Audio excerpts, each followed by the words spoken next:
Thailand পর্যন্ত নিয়ে Bangkok. সেইখানে আমাদের স্পেশাল ট্রেন চলে যাবে, নির্দিষ্ট সময় তোমাদেরকে আমরা প্রথম নিয়ে যাব চায়না, সেখান থেকে যুক্তি কেউ বুঝতেও পারবে না। আমরা রেগুলার শুধুমাত্র থাইল্যান্ড ভিসা নিয়ে যাবো, চায়না ভিসা নেবো, চায়না ভিসা ওরা থাইল্যান্ডের ব্যবস্থা করে। তো আমরা ব্যবস্থা করলে সব কিছু জানা হওয়ার পরে আমি সাদা চৌধুরীকে বললাম, বিচিত্র সম্পাদক, যে সাদা ভাই এরকম তো যাচ্ছি, আমার তো সব দেখতে ইচ্ছে করে,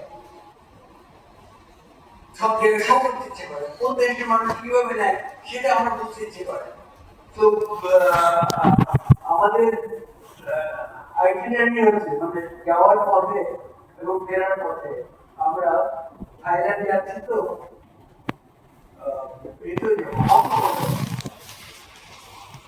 তারপরে বেইজিং এ যাবো, তখন বেইজিং তারপরে সেইখান থেকে যাবো কি আমি আবার ফেরার পর থেকে ওই সব জায়গা হয়ে আবার কিভাবে অর্গানাইজ করে এটা আমি সাদা চৌধুরী খুব পরিক্রমা সম্পাদক ছিল, শুধু বিশিষ্ট সম্পাদক না। আপনারা কি জানেন যে বাংলাদেশের একমাত্র বাংলা পত্রিকা যার সারা পৃথিবীতে যেত? এটা আপনারা হয়তো জানেন না, কিন্তু এখানে যারা বসে আছে তারা জানেন যে সারা পৃথিবীতে একমাত্র বাংলা পত্রিকা নিয়মিত যেত বিচিত্র, যার ফলে সাদা চৌধুরীর ওই শক্তিটা ছিল। আমি দিলাম নর্থ কোরিয়াতে, আপনারা বিশ্বাস করতে পারবেন না, স্পেশাল প্লেনটি যখন পিয়ংইয়াং গিয়ে নামলো, আমাদেরকে বিস্মিত করে পুরো রানওয়েতে দুপাশে ফুলের তোড়া নিয়ে ছেলে মেয়েরা হাত নেড়ে আমাদেরকে রিসিভ করছে। হঠাৎ শুনি পেছনে বিগল বাজছে, ড্রাম বাজছে, ড্রাম যেমন তেমন না, বিয়েবাড়ির ড্রাম, একেবারে যুদ্ধের মাঠের ড্রাম। তাকিয়ে দেখে বুটের শব্দ, মানে প্রত্যেকটা মানে আবল না। দেখে কি আমাদের যে বড় বড় বাক্সগুলো, সেগুলো কোনটা 4 জন, কোনটা 6 জন, কোনটা 8 জন কাঁধে নিয়ে মিলিটারি, তারা মাস করে আমাদের পেছনে পেছনে সমানতালে এগিয়ে আসে আর বিরবল এবং রাম বাজিয়ে তারা এগিয়ে চলছে আমাদের নিয়ে যাওয়া। ও মাই গড, আমাদের তো কোনো চেকিং কিচ্ছু নাই, সরাসরি আমরা আমার তো রাষ্ট্রীয় অতিথি। পুরো রাস্তাটা এয়ারপোর্ট থেকে পিয়ংইয়াং শহর পর্যন্ত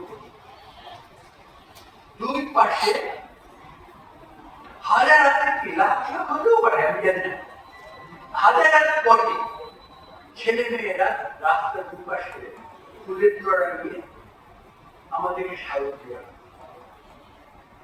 করতে পারে না। তো ওখানে গেলাম, আমাদের প্রোগ্রাম হলো এবং বিনয়ের সঙ্গে বলছি, প্রোগ্রামটা একদিনই পছন্দ হলো, কারণ ম্যাজিকের ভাষা তো সার্বজনীন, সবাই বুঝলো, যার ফলে আমাদের শো বাড়িয়ে দেওয়া হলো। তো আমরা যখন ফিরি ওখান থেকে ফেরার পথে আমরা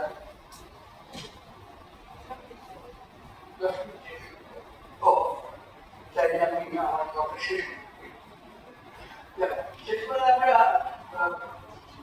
থাইল্যান্ডে গিয়ে আমাদের ওখানে প্রেসিডেন্ট হোটেলে ছিল, কিন্তু একটা অফার এলো এশিয়ান ইনস্টিটিউট অফ টেকনোলজিতে ছাত্ররা আমাদেরকে যাচ্ছেন, তাদের ওখানে যাওয়া। এটা কি ছাড়তে পারি?